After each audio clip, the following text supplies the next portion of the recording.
India के smartphones में इस पार्ट को क्यों नहीं लगाया जाता है? आखिर क्यों जापान लकड़ी का सैटेलाइट बना रहा है? दुबई के लोग आखिर पेट्रोल पंप क्यों नहीं जाते? और कुआं आखिरकार गोल ही क्यों बनाया जाता है? इसी के साथ बाप रे फैक्ट्स की इस वीडियो में हम जानेंगे एक ऐसे ऑपरेशन के बारे में जिसे इतिहास का सबसे बड़ा गोल्ड ट्रांसफर के नाम से जाना जाता है। तो चलिए बिना देरी शुरू करते हैं हमारी आज की इस अमेजिंग जर्नी को।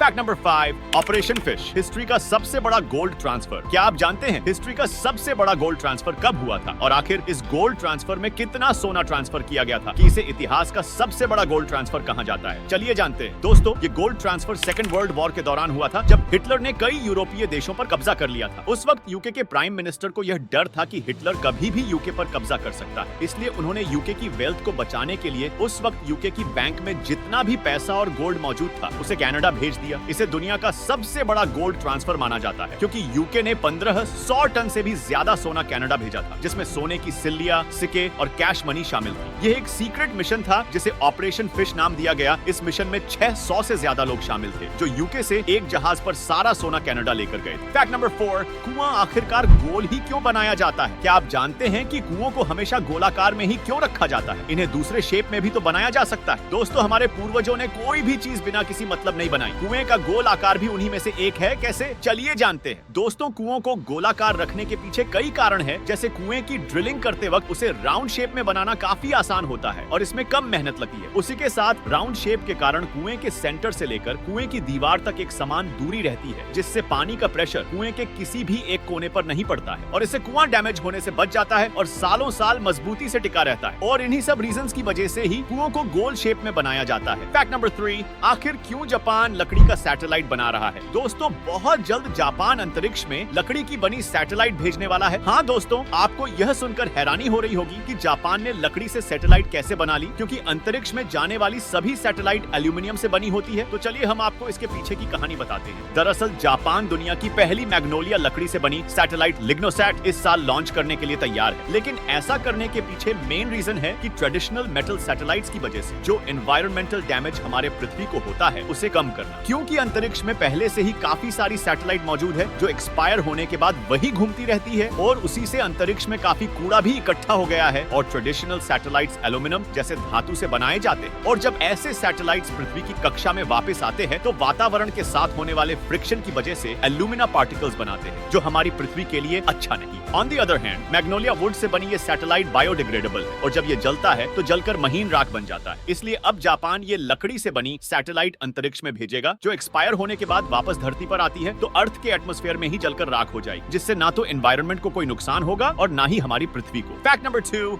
आपको जानकर हैरानी होगी कि दुबई के लोग अपनी गाड़ियों में पेट्रोल डलवाने के लिए पेट्रोल पंप नहीं जाते। अब आप सोच रहे होंगे कि ये लोग अगर पेट्रोल पंप नहीं जाते तो इनकी गाड़ियों में पेट्रोल कैसे डलता है? चलिए आपके सवाल का जवाब हम आपको देते हैं। देखिए, जिस तरह भारत में आजकल हर तरह के सामान की होम डिलीवरी की जा रही है, उसी तरह दुबई में भी पेट्रोल की होम डिलीवरी की जाती है, क्योंकि पेट्रोल दुबई के लोगों के लिए आम चीज है जो उन्हें इजीली मिल जाती है। इसलिए जब भी किसी को अपनी गाड़ी में पेट्रोल डलवाना होता है तो वो घर बैठे पेट्रोल ऑर्डर कर देता है और पेट्रोल पंप वाले लोग उनके घर तक पेट्रोल डिलीवर कर देते हैं। अब भाई, जब घर बैठे ही पेट्रोल मिल रहा है तो कोई क्यों ही पेट्रोल पंप जाएगा, और इसलिए ही दुबई के नागरिक पेट्रोल पंप जाना ज्यादा पसंद नहीं करते। फैक्ट नंबर 1, और अब बढ़ते हैं हमारे वीडियो के सबसे आखिरी और मजेदार फैक्ट की तरफ कि आखिर इंडिया के स्मार्टफोन्स में इस पार्ट को क्यों नहीं लगाया जाता है? क्या आप जानते हैं कि सेम ब्रांड्स वाले स्मार्टफोन्स के फीचर्स फॉरेन कंट्रीज और इंडिया के लिए बदल जाते हैं? जैसे सैमसंग, एप्पल जैसे ब्रांड्स के फोन्स मॉडल्स भले ही सेम हो, लेकिन यही सेम मॉडल्स के फोन्स फॉरेन में अलग होते हैं और इंडिया में अलग। हालांकि इनमें इतना ज्यादा डिफरेंस नहीं होता है, लेकिन कुछ स्लाइटली चेंजेस आपको इसमें देखने को मिल जाता है। जैसे अब स्मार्टफोन्स के इस पार्ट को ही ले लो जो फोन के साइड में दिया जाता है। ये एक्स्ट्रा पार्ट हमें फॉरेन कंट्रीज के फोन में तो देखने को मिलते हैं, लेकिन इंडिया के स्मार्टफोन्स में हमें ये पार्ट देखने को नहीं मिलता है। लेकिन क्यों? चलिए जानते हैं। दोस्तों, आप जिस पार्ट को अभी स्क्रीन पर देख रहे हैं वो मिलीमीटर 5G रिसीवर है जो कि 24 से लेकर 100 गीगाहर्ट्ज फ्रीक्वेंसी के डेटा को कैरी कर सकता है। मिलीमीटर 5G रिसीवर डेटा को सेंड और रिसीव करने का काम करता है, जो यूजर को 5G नेटवर्क को एक्सेस करने और उसे बेटर इंटरनेट एक्सपीरियंस देने का काम करता है, जिसके चलते मिलीमीटर 5G रिसीवर वाले स्मार्टफोन्स में नॉर्मल स्मार्टफोन्स की तुलना में नेट काफी ज्यादा फास्ट चलता है। लेकिन अब सवाल ये आता है कि जब ये पार्ट यूजर के लिए इतना ही जरूरी है तो फिर इंडिया के स्मार्टफोन्स में इसे क्यों नहीं लगाया जाता? दोस्तों, अगर देखा जाए तो प्रेजेंट डेट में इंडिया के अंदर अभी 5G नेटवर्क ज्यादा बड़े स्केल तक नहीं पहुंचा है। इसके अलावा अगर हम अपने फोन्स में मिलीमीटर 5G रिसीवर को लगा देंगे, तो इसके पहले हमें इंडिया में काफी ज्यादा एडवांस और बड़े बड़े टावर्स को लगाना होगा। और टावर इंस्टॉल करना इतना आसान नहीं है दोस्तों, इसके लिए कंट्री को काफी ज्यादा इन्वेस्ट करना पड़ेगा। साथ ही साथ अगर इंडिया के फोन में अभी से ही इस पार्ट को लगाकर दिया जाता है तो इससे कोई फर्क नहीं पड़ने वाला है, उल्टा इससे मोबाइल का कॉस्ट ही बढ़ेगा। और यही वो रीजन है जिसके चलते हमें इंडियन स्मार्टफोन्स में ये पार्ट देखने को नहीं मिलता है। आखिर भारत को पाकिस्तान से गंदा कचरा इंपोर्ट क्यों करना पड़ता है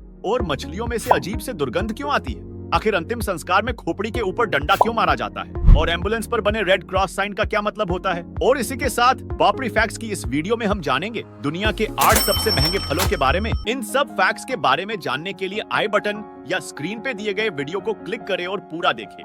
तो मिलते हैं जल्द ही एक और ऐसे ही अमेजिंग वीडियो के साथ। तब तक के लिए स्वस्थ रहिए, मस्त रहिए।